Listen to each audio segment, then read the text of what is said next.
Vamos a hablar del Señor Jesús. Decía yo esta mañana que la Biblia, y Joan reiteraba, habla de Jesús desde Génesis capítulo 1 hasta Apocalipsis 22. El único objetivo de Dios con toda la Biblia es precisamente presentar ese plan de salvación redentor. Y Leandro, en el transcurso del descanso, me preguntaba, ¿por qué Dios creó al hombre? Este muchacho, voy a tener que mandarlo a una universidad teológica, porque me hace una clase de preguntas que a veces me agarra fuera de base. Me pregunta, ¿por qué Dios creó al hombre? Es una pregunta muy legítima. Bueno, hay muchas personas que se preguntan por qué Dios creó al hombre. Y precisamente algunas personas, ¿por qué Dios creó al hombre si el hombre le rechazó a Dios en el huerto y le desobedeció y como consecuencia trajo la perdición y el infierno? Pero si nosotros profundizamos en la Biblia, Dios tenía un plan de redención que puede mostrar el amor de Dios de una forma jamás mostrada en Cristo Jesús en la cruz.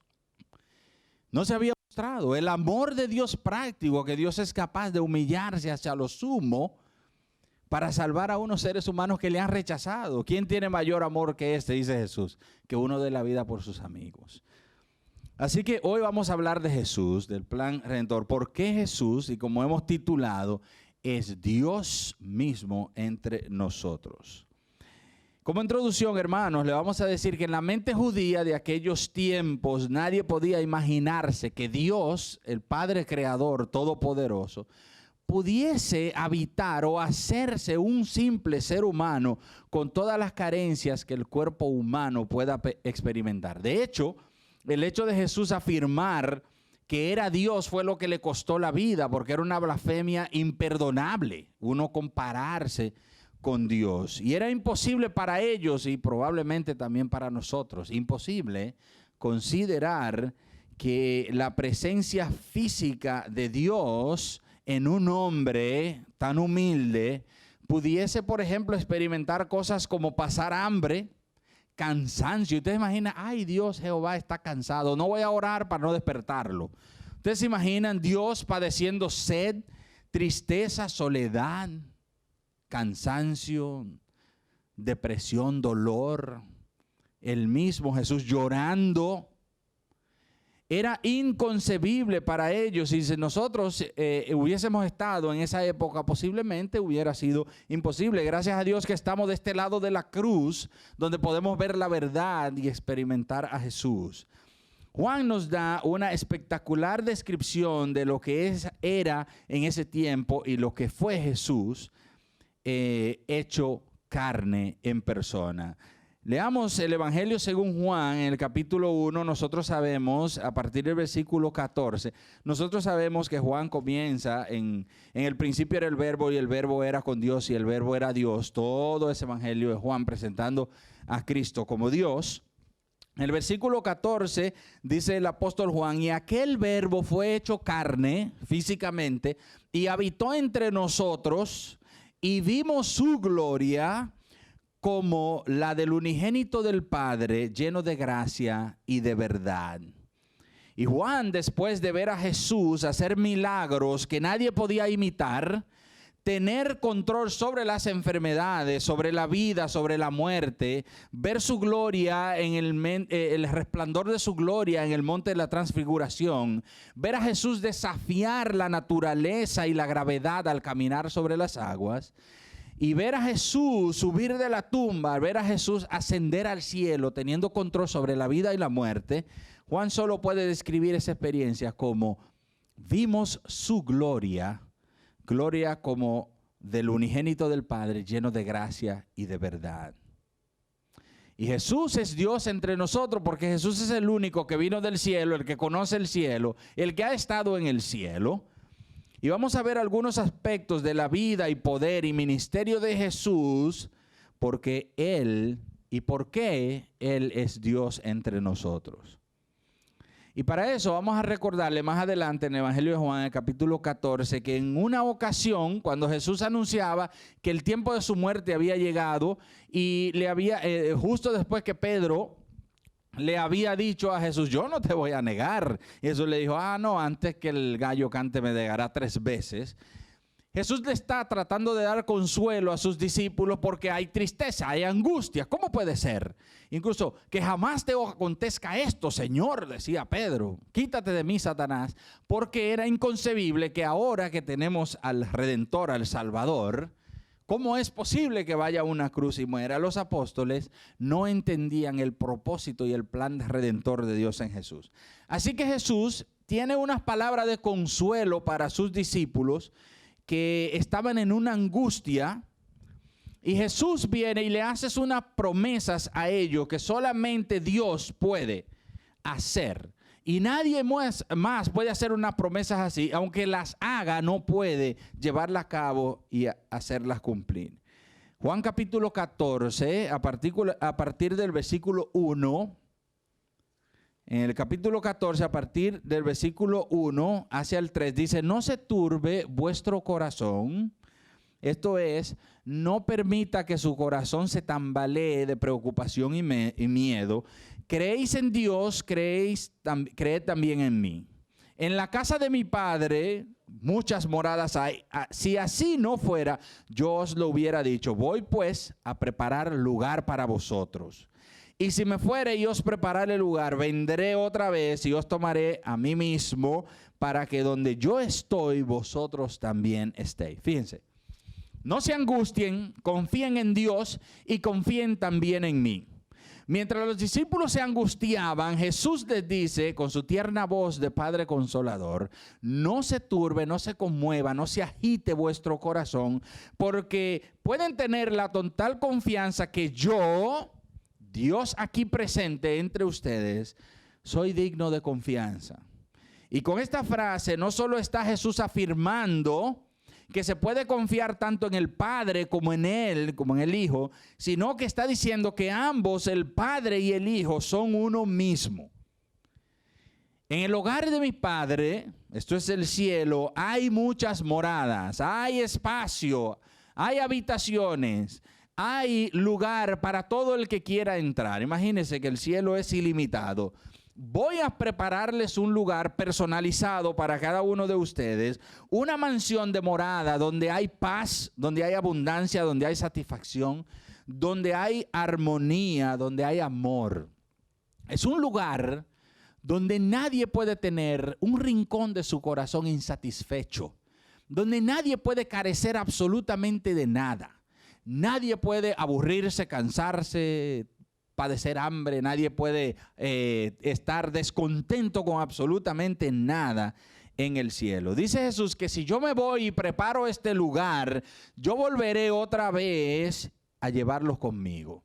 Y le hago un pequeño paréntesis acá, porque eso es una referencia al arrebatamiento de la iglesia. Yo vengo, esto no es la segunda venida de Jesús donde viene con juicio, Jesús viene cuando dice: todo ojo le verá con su trono, poder y gran gloria, y los ángeles y aquellos se esconderán. Eso es la segunda venida para juicio. Jesús está hablando aquí de que yo vengo a llevar a mi pueblo para que habite conmigo, y desde ese momento todo el mundo habitará con Jesús en su presencia por la eternidad. No hay separación más. Ese es uno de los pasajes que hace referencia al arrebatamiento de la iglesia. Y dice que así ustedes estarán conmigo donde yo esté. Jesús nos muestra el cielo como el lugar de nuestra final felicidad. Ahí es donde nosotros queremos ir. Y fíjense que después de Jesús presentarles el cielo a los discípulos, decirle: ese es el objetivo, ahí es que todos queremos llegar, les dice a sus discípulos que Él mismo es el camino para llegar al cielo. Después de poner ante los ojos de los discípulos la meta de la felicidad celestial, el cielo, la habitación donde ocuparemos todos los creyentes, Jesús pasa ahora a mostrarle en sí mismo el camino hacia dicha meta. Entonces, más adelante en el versículo 4, ahí mismo en el capítulo 14, dice Jesús: y sabéis a dónde voy, y sabéis el camino. Ya saben para dónde voy para el cielo. También saben el camino. Y Tomás, lógicamente, que es conocido por otras cosas: Señor, pero no sabemos a dónde vas. ¿Cómo? Te lo acabo de explicar. ¿Cómo pues podemos saber el camino? O sea, si no sabemos para dónde vas, tampoco sabemos cómo llegar allá, cuál es el camino. Y Jesús les respondió, famoso versículo, yo soy el camino, acá está, yo soy el camino y la verdad y la vida, y nadie, absolutamente ningún ser humano, ni antes de Cristo ni después de Cristo, puede llegar al Padre si no es por mí. Me recuerda que en la tierra de Daisy hay un pueblo muy bello, arriba en la montaña, como a 2000 metros de altura.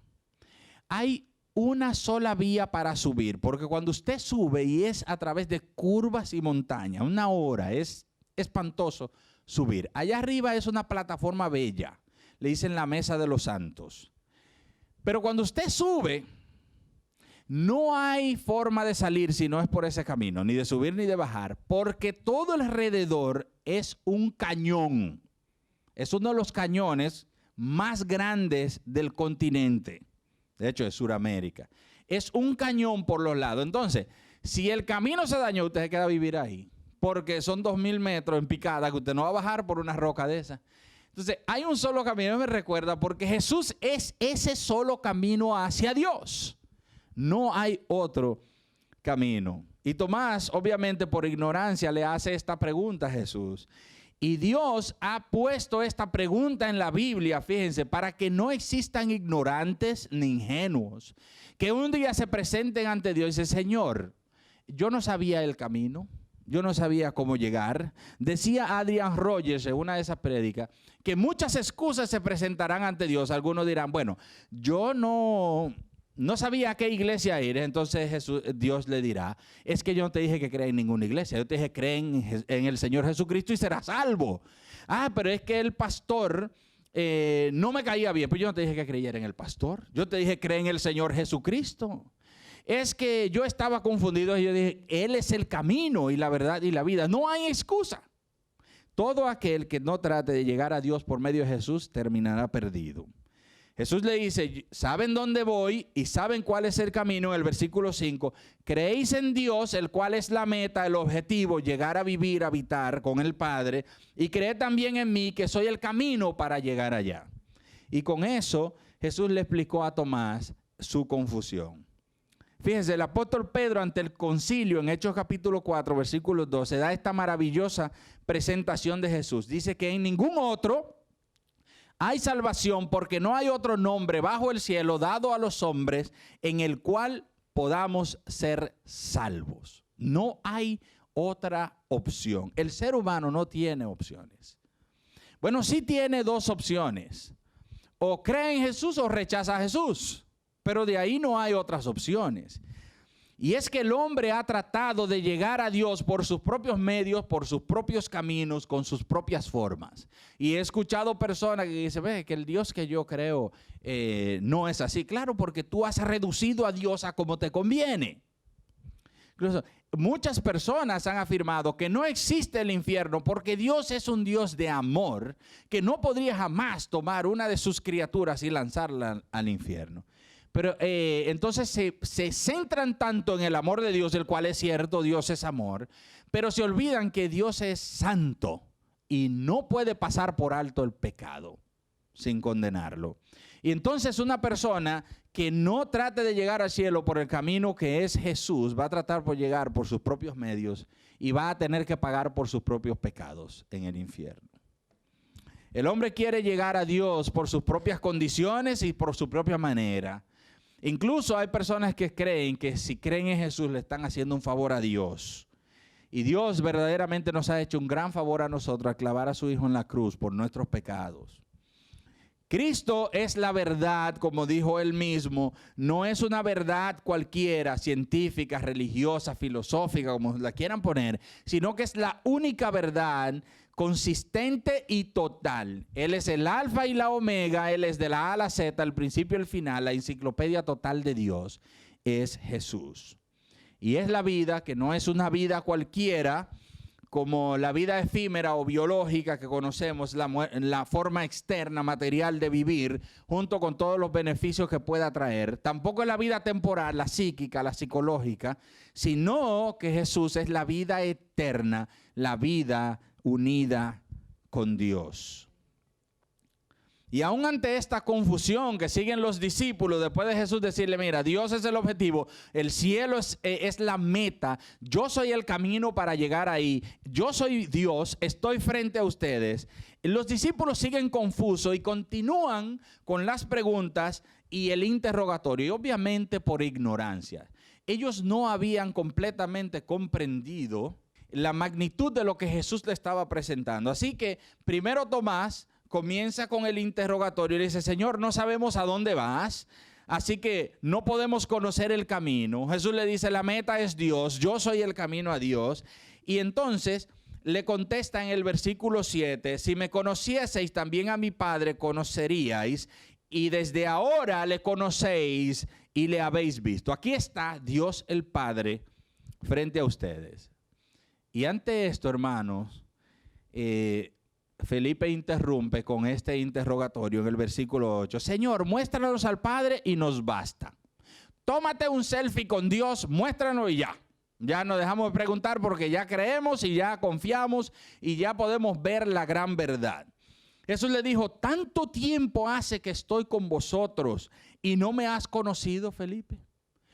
¿Cómo tú me preguntas, muéstrame al Padre? El que me ha visto a mí, ha visto al Padre. ¿Cómo pues dices tú, muéstranos al Padre? Aquí está, parado físicamente, corporalmente frente a ti. ¿No crees que yo soy en el Padre y el Padre en mí? Las palabras que yo os hablo, no las hablo de mi propia cuenta, sino que el Padre que mora en mí, Él hace las obras. Creedme que yo soy en el Padre y el Padre en mí. De otra manera, creedme por las obras mismas. Si Felipe le está diciendo, Señor, muéstranos al Padre, Jesús está haciendo una afirmación de su deidad y su unión con el Padre. El que me ha visto a mí, ha visto al Padre. Recuerden que Dios es espíritu y Dios se hizo carne y hemos visto a Dios en Jesús. Y más adelante nos dice, créanme cuando les digo que yo estoy en el Padre y el Padre está en mí. Somos una misma cosa. Y eso también le costó la vida a Jesús, esa afirmación, porque era una blasfemia imperdonable. Habían vivido un día tras otro con la imagen del Dios invisible, como dice Colosenses 1:15, aquel en quien habita corporalmente toda la plenitud de la deidad, Colosenses 2:9, el resplandor de la gloria de Dios y la imagen misma de su sustancia, dice Hebreos 1:3. Aún así, a pesar de estar con Jesús por tantos tiempos, los discípulos no entendían completamente la verdad sobre Él y su unión con el Padre. Entonces Jesús dijo, si ustedes no me creen por mis palabras, que le digo que yo soy en el Padre y el Padre en mí, entonces créanme por las obras. Y cuando Jesús le dice a los discípulos, créanme por las obras, Él está presentando sus obras, sus milagros incalculables, como si fueran una afirmación, como si fuera su hoja de vida, su resumen de la deidad, porque las obras que Jesús hizo jamás nadie ha podido imitar. Sus extraordinarios milagros eran una atestiguación de su deidad. Le dice, crean, si no creen mis palabras, crean por mis obras, por los milagros que estoy haciendo, que nadie jamás ha podido imitar. Y miren, hermanos, vamos a hacer un poco de estadística. Hay 264 milagros registrados en la Biblia. Jesucristo hizo 104 de esos, registrados. Se le atribuyen a Dios Padre 64, Moisés 22, Eliseo 16, el Espíritu Santo 10, inclusive el nacimiento de Jesús, la concepción de Jesús en la Virgen. Pablo 8, es el milagro de todos los milagros. Pablo 8, Aarón 7, Elías 7, los discípulos 6, un ángel 5, Pedro 4 y entre los demás, de a uno acá y otro, 11 más. Jesucristo hizo 104 milagros, de esos 264. Esto no es una categoría de quién es superior. Lógicamente Dios Padre Jesús es el mismo, superior. Pero es una manifestación que el objetivo era mostrar a Cristo como Dios entre nosotros, la deidad del Padre. Y fíjese el poder de los milagros de Jesús. 48 sanidades registradas, 19 endemoniados, 17 milagros sobre la naturaleza, 8 provisiones, 5 resurrecciones, 4 sobrenatural, 2 juicios y otro no clasificado. Fíjense qué sucede. Jesús sanaba a las personas de una forma total. Cuando Jesús sanaba a una persona, quedaba sano al instante. Decía, y al instante recuperó la vista. Y en ese mismo instante comenzó a caminar y daba saltos y voces. Y los leprosos, que eran personas, que yo creo que si fuéramos a hablar de sanidades, Jesús no sanaba de pronto el dolorcito de espalda, la uña que se rompió a alguien. Jesús sanaba las verdaderas enfermedades, los cánceres, la lepra que era incurable. Y los leprosos, hermanos, se le caía la piel, se las raspaban de una forma porque pedían la sensibilidad hasta gastársela. Y eran monstruos, era espantoso ver una persona leprosa con las narices, las orejas, los ojos llenos de llagas, los dedos gastados completamente. Y cuando Jesús sanaba a un leproso, les renacía, creaba órganos, una nariz nueva, dedos nuevos, la piel se les restauraba. No era una terapia intensiva, no era un proceso largo de recuperación, era instantáneo. Y Jesús sanaba con tocar a alguien, con que alguien tocara su manto, con la mujer con el flujo de sangre, con decir la palabra, con lodo, con saliva, con agua, con cualquier cosa. Incluso Jesús trabajaba remotamente. ¿Recuerdan el siervo del centurión?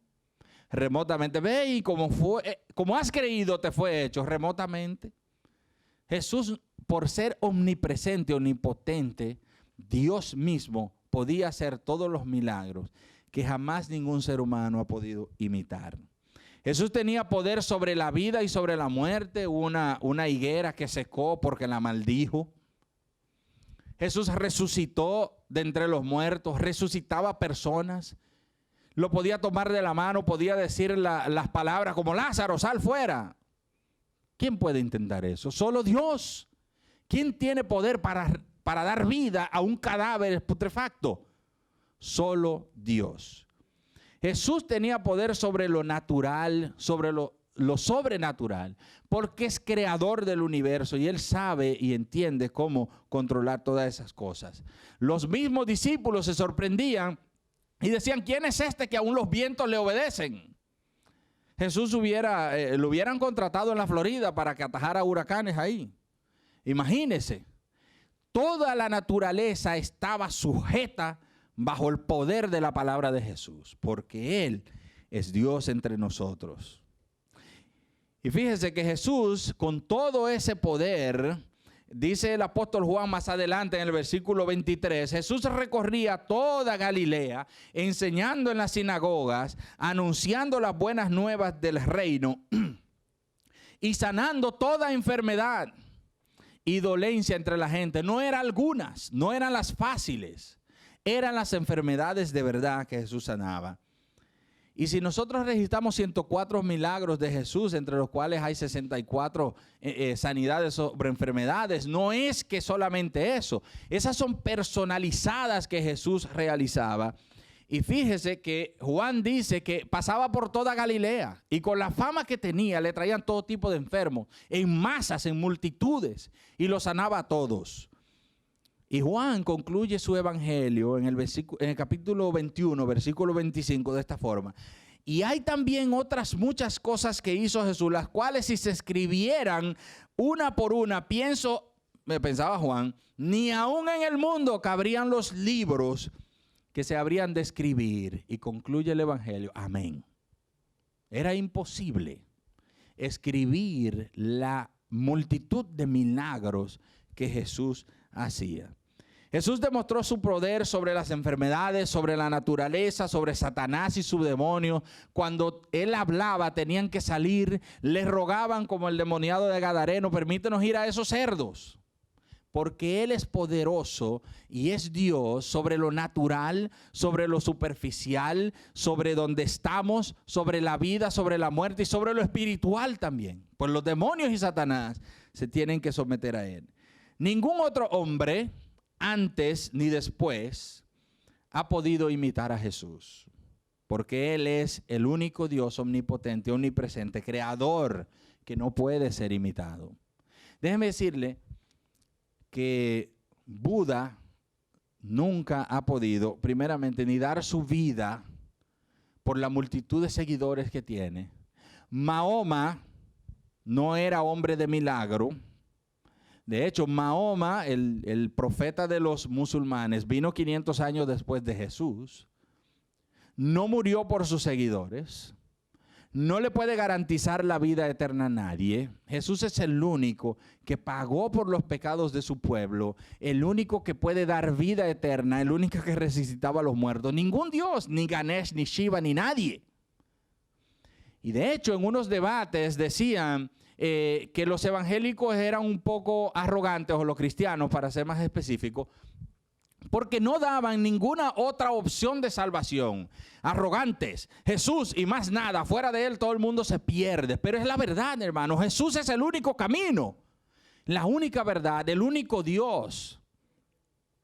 Y para aquel que no lo crea, que no espere averiguarlo después de la muerte, porque ya el camino no está ahí.